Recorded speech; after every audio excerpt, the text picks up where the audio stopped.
Ini namanya si Jimmy atau kalau di Indonesia bon cabe. Isinya cabe yang udah giling kasar, terus daun jeruk, daun bawang, wijen, dan bahan-bahan lainnya. Bon cabenya Korea ini, si Jimmy. Kalau di Korea bisa beli ini. Kerja mesinnya seperti ini. Dari pengambilan fungsi, terus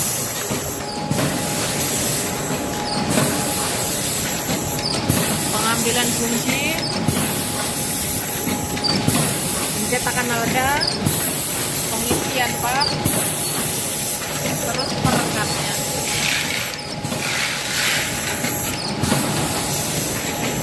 Dengan kecepatan atau suhu 30 bpm.